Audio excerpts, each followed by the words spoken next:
Exactly. Yeah. So we have this. We're just going through this in warp speed, I guess. But you can watch our other shows where we go through MMT and the history of money in detail. Uh, but so this is the basic empirical observation that we're coming from. The money system has always been a fiat money system, and yes, at times the fiat money to some extent has been stamped on gold because gold is a great a medium to do that, especially when you don't have digital technology. If you want to have some medium that can't easily be procured by everyone and counterfeited by everyone, you would use something like gold, stamp the emperor's coin on it.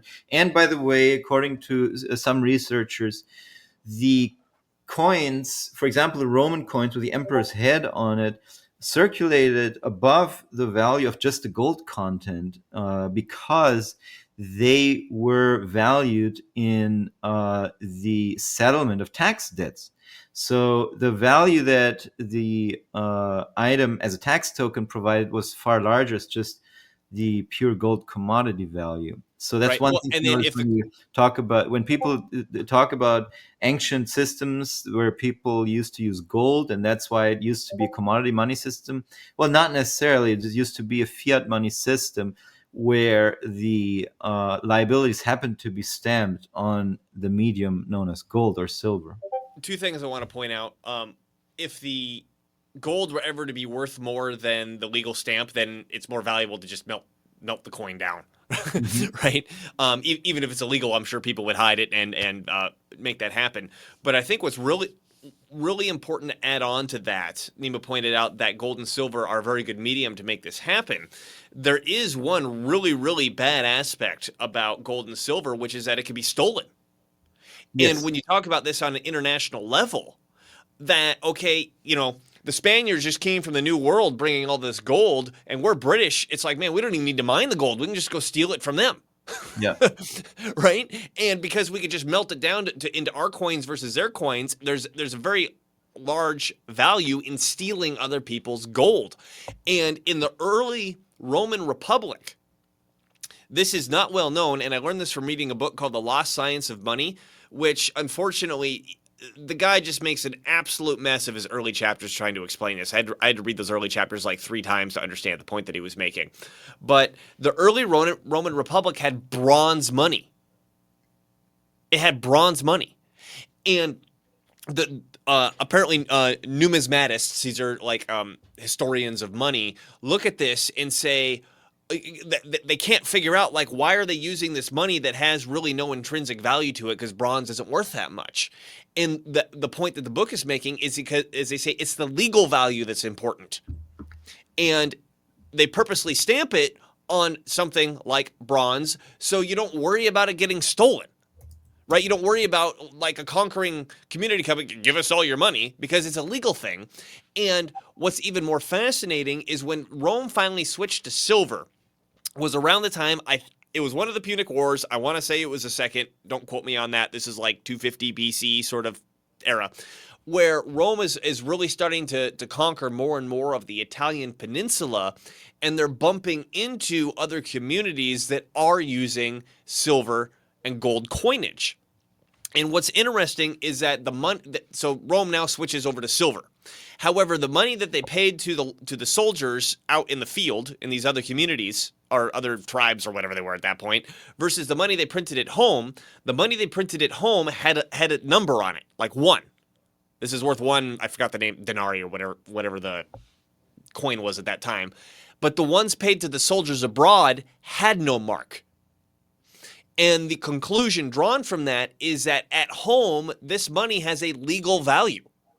But abroad, it doesn't because you're in somebody else's jurisdiction. So what's important is the weight of the silver and what that weight trades as a commodity, because we don't have control over not yet. We don't have control over the legal value of the money in that other country. So this whole thing about Rome finally fell when it started debasing its currency and quit putting gold and silver in its money. Well, that I mean, I'm not saying they didn't do that. We could extract a little bit more from that if we have time. But that completely ignores the fact that Rome was very successful at the beginning utilizing bronze money. Yeah, And that correlation. even when they did the switch, there was a difference between home money and money abroad. Correlation doesn't equal causation. Right. So yeah, we have had gold money throughout history, but don't confuse that with the idea that gold in and of itself was independent money. Now, there have been periods, as Dylan just pointed out, in particular the axial age and the colonial conquest age. So these are the periods from around 800 BC to 700 AD, and the periods of 1400 through 1971 AD, where gold was to some extent used just as a currency based on its metal value. But that these are periods, generally speaking, these are usually periods of universal warfare and lack of trust or breakdown of trust among parties, among groups, among individuals. And in those cases, of course, the features of gold are very important, namely the fact that it can be stolen easily without any track record of who it belonged to previously. You can't do that with debt obligations and currency issued. I mean, it's harder to do it with currency issued by people, by other people, but with gold, uh, you can just melt it down, and nobody will be able to track its origin or where you got it from and whatnot. So in times of complete breakdown of trust, yes, gold in and of itself, pirates burying their treasure and all that, that has happened.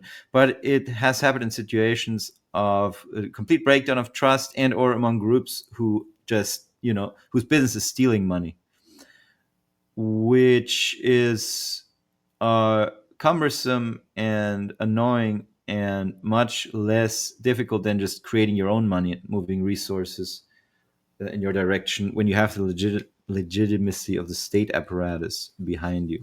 This is just a drawn out way to say that this is our basic understanding. And talking of the colonial money. So there is a line here in Wikipedia that discusses the Zoom in. history of colonial currency. And one paragraph in particular basically says it. The paper bills issued by the colonies were known as bills of credit. Bills of credit could not be exchanged for a fixed amount of gold or silver coins, but were redeemable at a time specified in the future. Bills of credit were usually issued by colonial governments to pay debts. The governments would then retire the currency by accepting the bills for payment of taxes. There it is. Exactly what we just described. Yeah, so again and again, you look back in history, you look back in American history or world history, we always find that this fiat money system is not so novel and not so sinister as people make it out to be. It's more like it has been the constant feature of our economies. In particular, the more industrialized economies become, the more the bigger the importance of money. If you are in an economy with mostly self-sufficient units who grow everything for themselves, right, then money is not that relevant, not as important. But the more the specialization of labor requires you to obtain things from somebody else, and they have the same requirements in terms of resources, etc., then the importance of money rises, obviously.